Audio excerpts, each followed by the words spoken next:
Hey guys, it's your boy. Go up Spaceship Oasis the Incredible, back for another edition of In This Corner, Pro Wrestling with a Kick. This is my Raw recap for December 16th, 2024. Man, we only got 3 more Raws for the year, I think. 3? Let me see, 21. 2 more Raws? Yeah, 2 more Raws for the year. That's crazy. Rumor has it, Christmas is next week. Shit.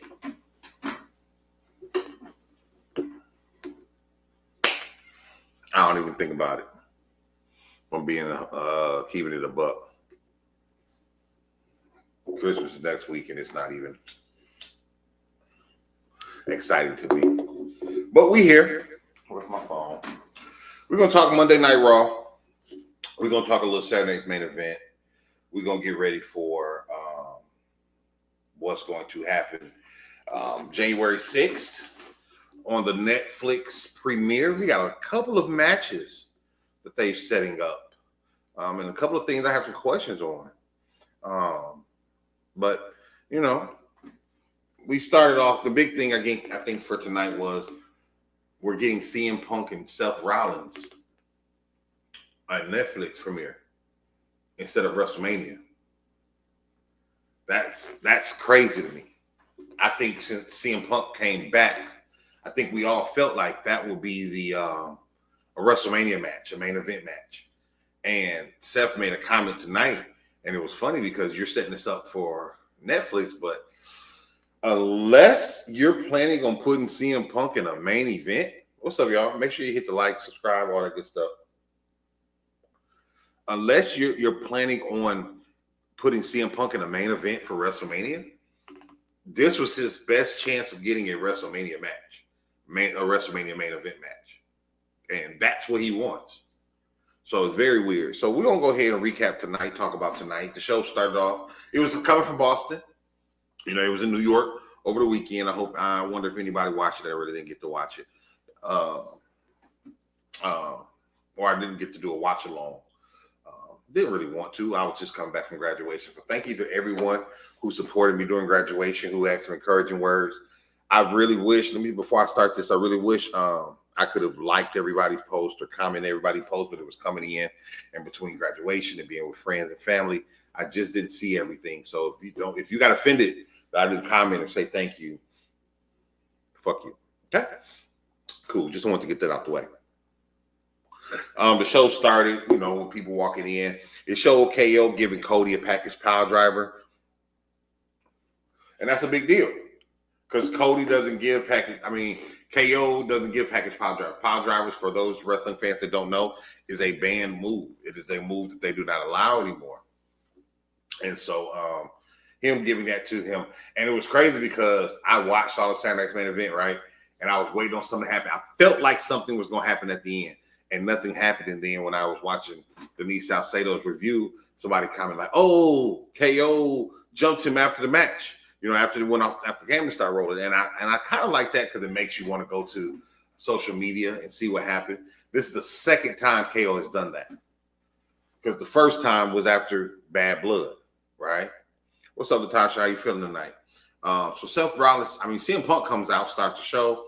He's talking about Seth Rollins, the things that Seth Rollins said. And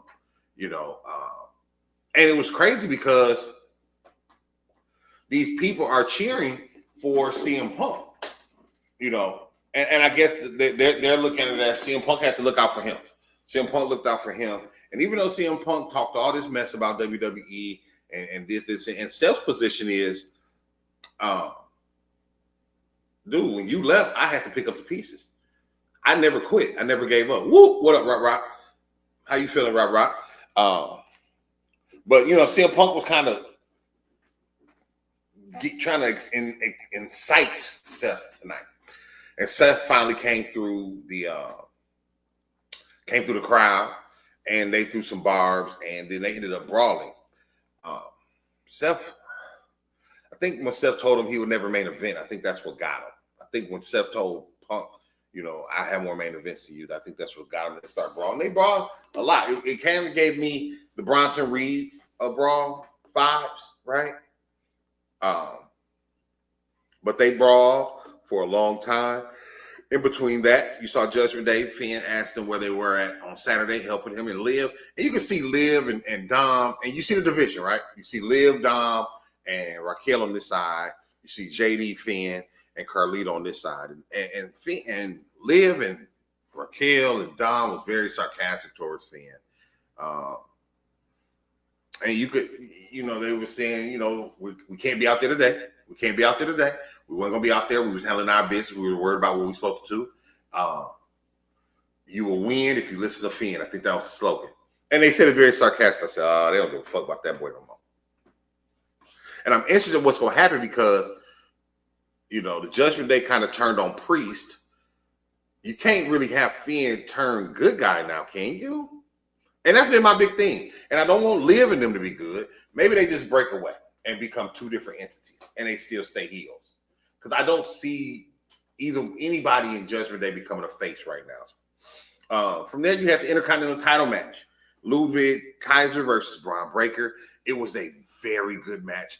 Ludwig is becoming one of my favorite wrestlers. He's a pretty good wrestler. He worked that arm, that left arm, that shoulder of Braun Breaker's. And I think this was the first time I saw somebody actually try to neutralize Braun Breaker and not just outpower him or outrush him or just, try to wear him down. Ludwig tried to wear him down and it almost worked. And it was one part of the match where Ludwig was going outside to do his run to kick Braun. And when he got there, Braun wasn't nowhere around. And then Braun came around his corner with a shoulder tackle. I thought that was a nice spot there. And they mentioned this was the 11th Intercontinental title match on Raw this year, which I really like. And Braun won they called it the Super Spear, because he ran the ropes. But Braun Breaker did continue his title, 56 days as champion. I think he should get at least a 4 or 5 month reign. Really let him hold that Intercontinental title. He doesn't need to hold it for a long time. I don't know who's going to take it off of him. I hope Sheamus. I would love for Sheamus to win it at WrestleMania, but Braun doesn't need to hold the Intercontinental title for a long time. It's not going to do anything for him. We also saw in between this Seth, Adam Pearce, and Drew McIntyre a little segment.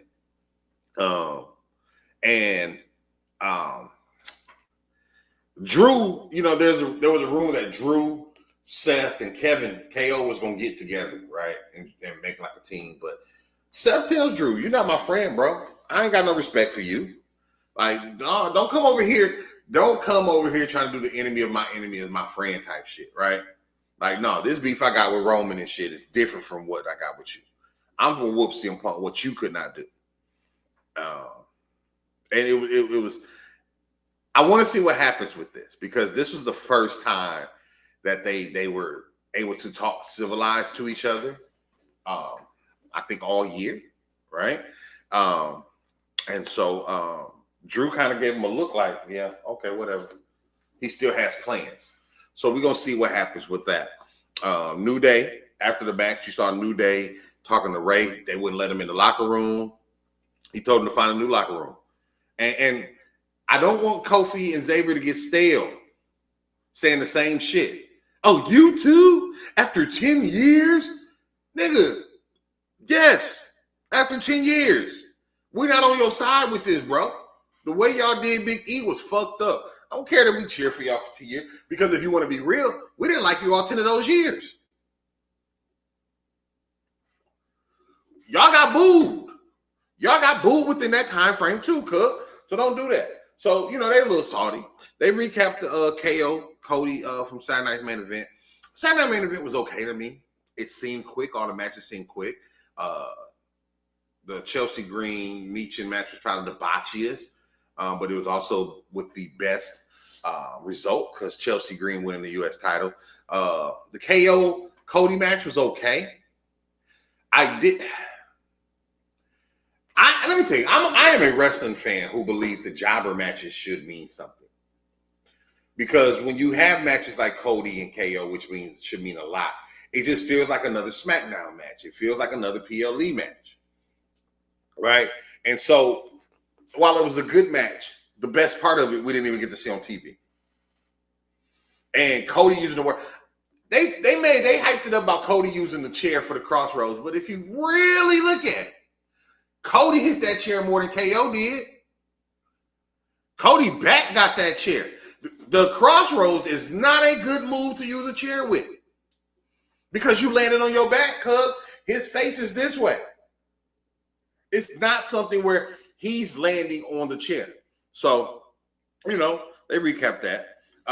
Then you had the War Raiders segment, and they talked about how they both had injuries. They both could have been out. They both could have been down, but they back, and they want the titles, and how they got cheated the last time. And this is one of the first times, and I like that they let the War Raiders talk. It made me feel something about them. Not just no goofies that come on there looking like Neanderthals. They actually talked about, this is our story. This is who we are. And I think that the War Raiders, get them away from being Vikings and let them be people that just are badasses, but let them talk. And I think, and the War Raiders, especially Ivar, he gives me the vibes of like this big old man with this big grizzly bear beard. He talks very articulate, and he uses every syllable, and he listens to opera. That's what vibe he gives. He doesn't give me a War Raider vibe.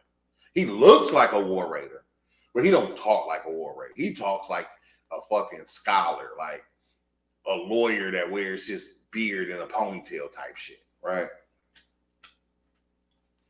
But I like their segment. But it did, at this point, I started saying, it feels like it's a lot more commercials. I think we've only had one match already. And we've had all these segments. We've got the CM Punk segment, the Judgment Day segment, the Drew McIntyre self segment, the New Day segment, the recap from KO, then the War Raider segment. That was a lot of fucking segments. I want to see some wrestling. I watch wrestling. Don't just give me segments. You can overload me with segments. Then we got the announcement that not only are we having the tribal combat, the Roman Reigns Solo Sequoia match on the Raw, which they're on SmackDown, but you putting them on Raw but I know ratings, whatever. But once again, you're also getting CM Punk versus Seth Rollins. And this is going to be an amazing show with some high-profile matches that is going to change the direction of WrestleMania. And I like it. I like it. This is my thing. And I was thinking about this today. I be seeing so many people complaining about wrestling and what they should do, I just enjoy it. I just simply enjoy the wrestling. I enjoy when the shows are big. I enjoy when they have great matches. I enjoy the twists, the turns, and all those shits. I don't let kayfabe get me out of enjoying wrestling. I am very knowledgeable about wrestling. I don't let my knowledge of wrestling distort my enjoyment of wrestling. And I'm tired of seeing people do that. Everybody wants to be a guru on some shit. Everybody wants to be the most knowledgeable person on some shit. I be on here talking shit about what I want to happen. I don't care about being wrong. I just like fucking wrestling. Right? Then we had the Liv. After this, we had Liv, Dom, and Raquel. Dom back to get his super boos or the pipe ins. I'm not sure. But Dom couldn't get a word in. But Liv Morgan had a megaphone. And she made a comment tonight about being, and no, first Wade Bear said he's her superstar of the year. And I started thinking on Raw, who is a better superstar of the year than Rhea Ripley? Liv Morgan.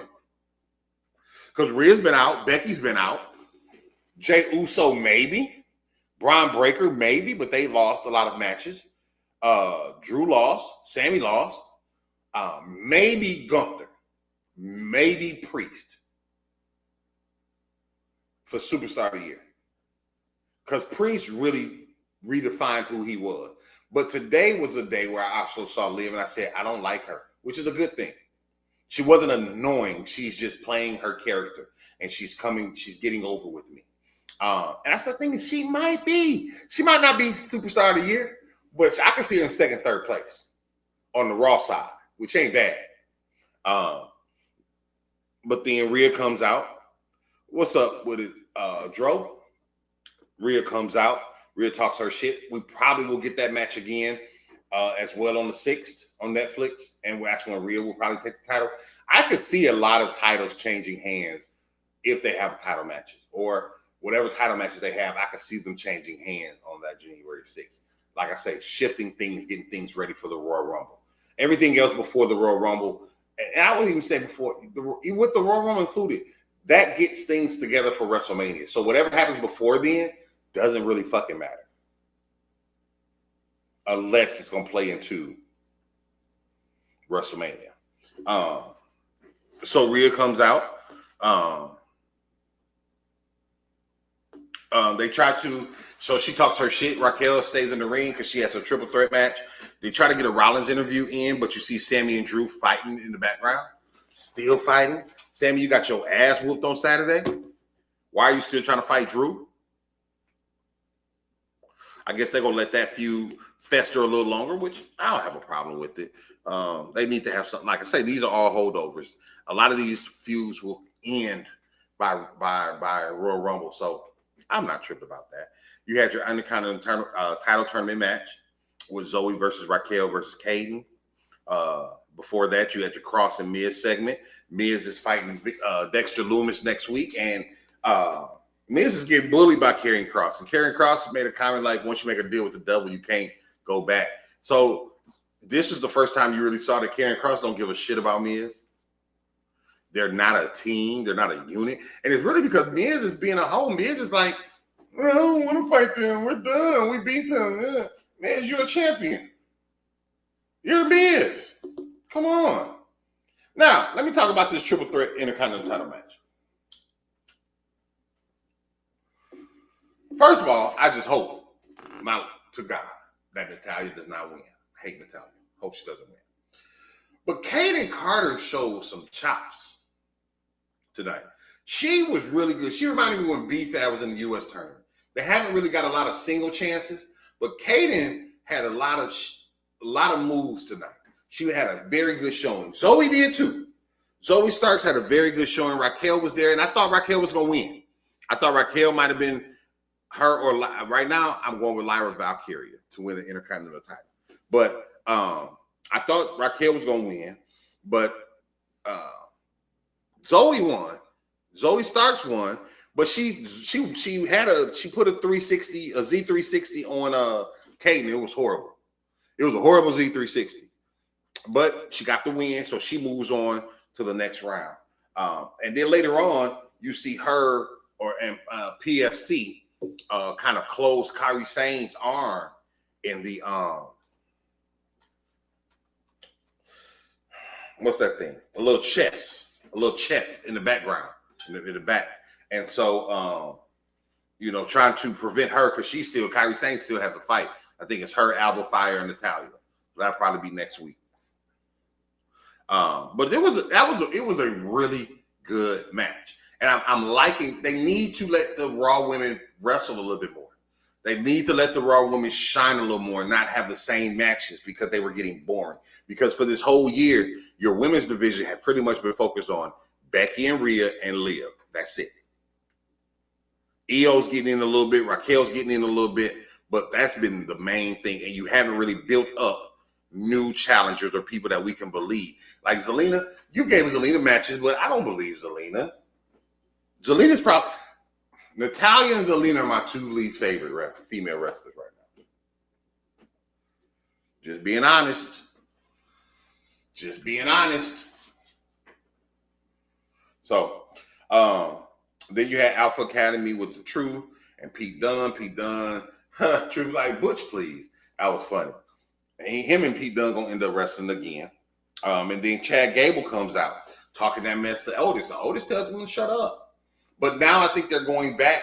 And I was wondering what happened to the LWO feud, which I really don't care about.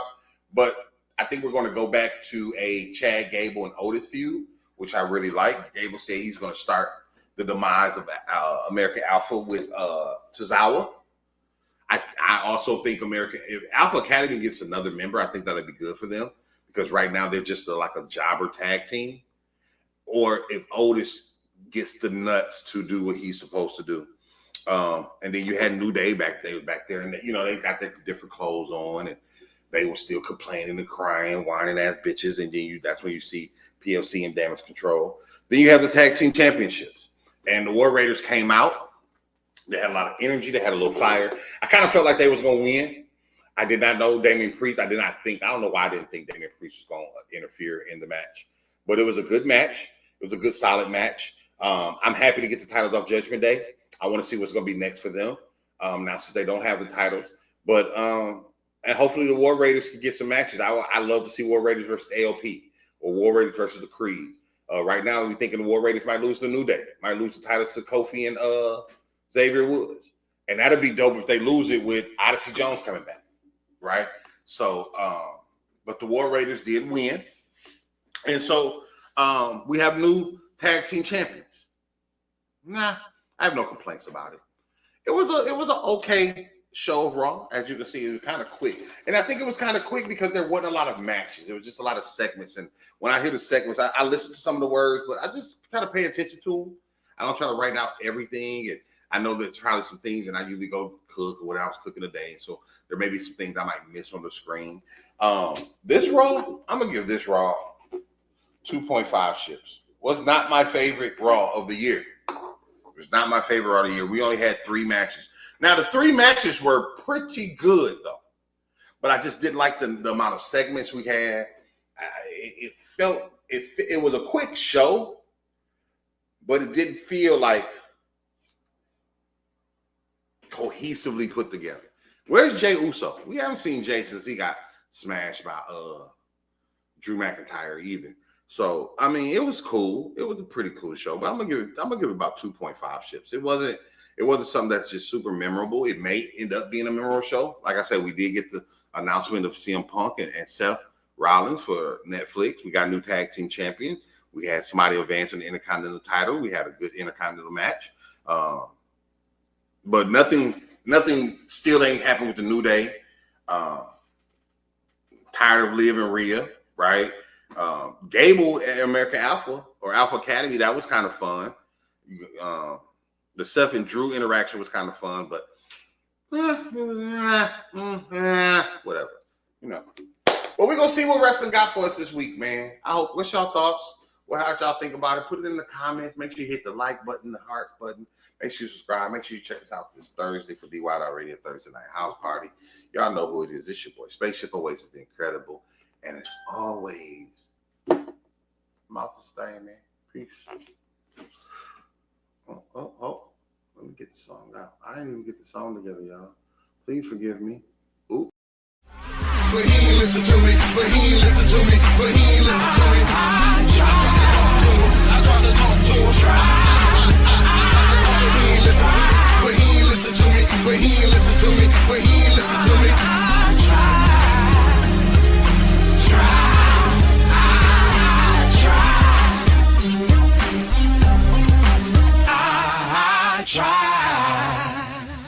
Try.